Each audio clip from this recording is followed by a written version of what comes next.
Previously, on The Next Internet Millionaire, the contestants were welcomed to the complex by a squirming breakfast of worms. While some contestants had no problem eating their quota, others had more difficulty, and as a result, they were required to answer more customer support emails than the worm eaters. In the end, there was one contestant who ate the worms and also displayed exemplary customer service skills.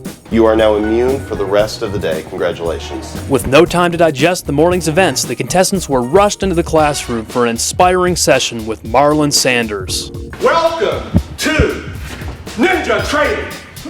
You will not hear anything more profound than what I'm going to tell you right now.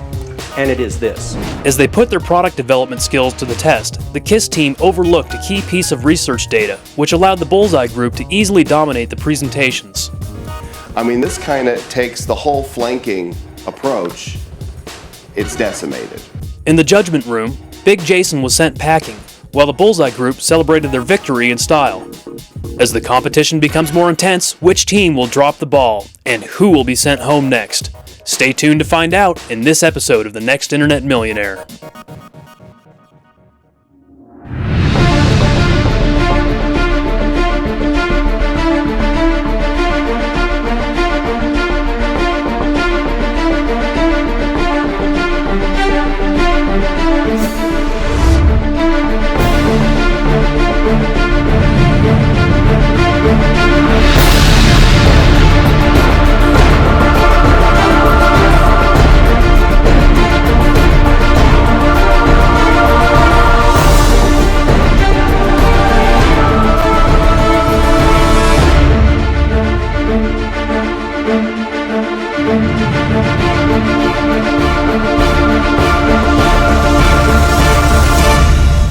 Last night, it was about 1:30, and as soon as I lied down, I had a stomachache, so I took a couple of pills, and I never take pills, and I think I had some sort of reaction to them because about 10 minutes after I took these pills, I laid down on my bed and my heart started pounding and I couldn't breathe and I started sweating. And Today's challenge is going to center around the concept of what we call entrepreneurial authoring. As you know, I'm the author of a book, The AdSense Code.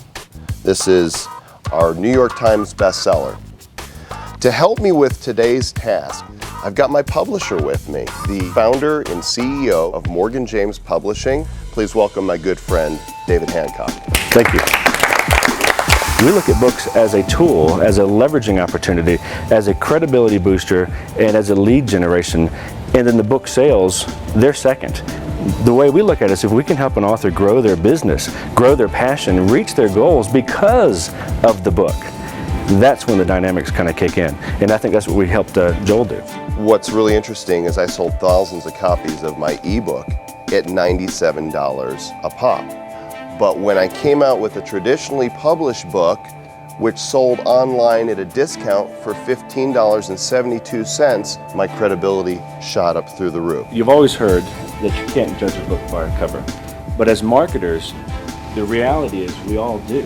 Not only do we judge a book by its cover, but we also judge the book by its title. And since the title's on the cover, what do? Which is why today's challenge is called The Perfect Title. Heather is going to come around the room with a bag of words. You will randomly draw 10 words from the bag, and then you will have 10 minutes to form the perfect title. You will then write a 2-sentence summary of what this book is about. You may begin now. I got all shaky and I couldn't calm down and relax, so I got up and I called Toronto, one of my friends there, woke them up, chatted, calmed myself down for a bit. Then I tried to go back to bed and I couldn't sleep, and I woke up in the morning and I could hardly even stand up. My shirt was just soaking wet and I was shaky. I could hardly walk, and I got up and I walked to Laura's room, my roommate, and I just said, I'm just so sick. And she called the doctor. We talked to the doctor and they thought I should come into the emergency room, and I couldn't come into the emergency room because then I would be missing the show. And Okay, your time is up. We'll begin to my left with Charles. If you would please tell us your title and read the description of your book. I did easy hits Easy Hits is a brand new approach to attracting traffic to your website, allowing you to make more money from your content. No longer will you struggle advertising for a site no one will see. It's amazing with all the letters that I'm seeing in your pile that Easy Hit S just came together. That's pretty decent. Nico, what's your title and your description? My title is Life's Like a Rose, and the description is, why is a bush with so many thorns and only one flower called a rose bush and not a thorn bush? This is your life guide to understanding and applying the principle of seeing only the beauty in your life.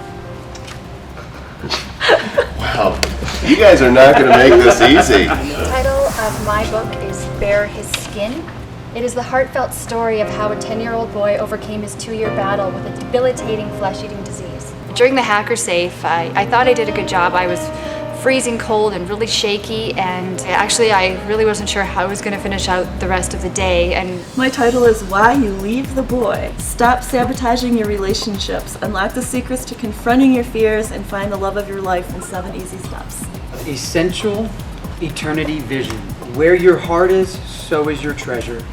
This book will help readers to become more aware of making kingdom-minded decisions and to get focused on eternal things rather than temporal things. This has got to be the hardest challenge for us to judge thus far. There were several that were just really dynamite, but there was one title that stood up among the rest that caused in both me and David a completely visceral reaction.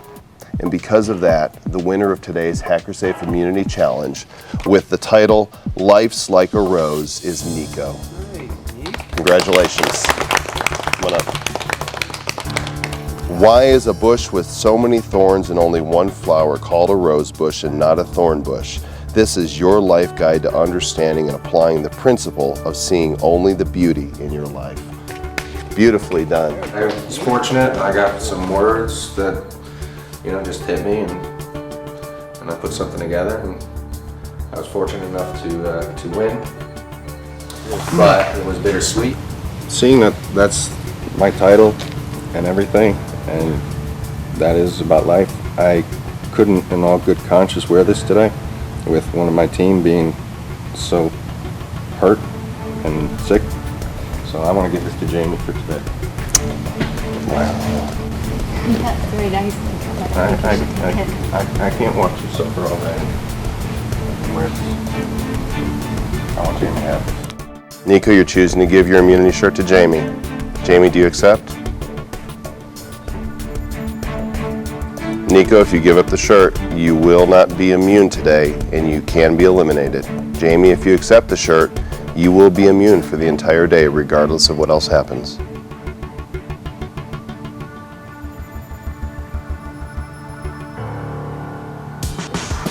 He appears to be serious.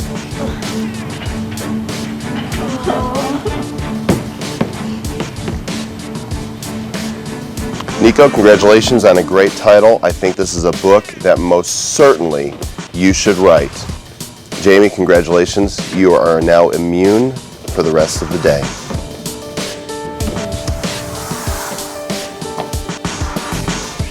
Like I said, it was bittersweet. I won the immunity challenge, but one of the contestants was very sick this morning. And when Nico won, he came over and he offered me the HackerSafe shirt, and I looked at him and I thought, well, no way. I mean, that shirt means a lot. And we're here a long day, and we go through a lot of stress, and I didn't feel like I could wear the shirt in good conscience when I thought somebody was going to be very, very stressed and very ill the rest of the day.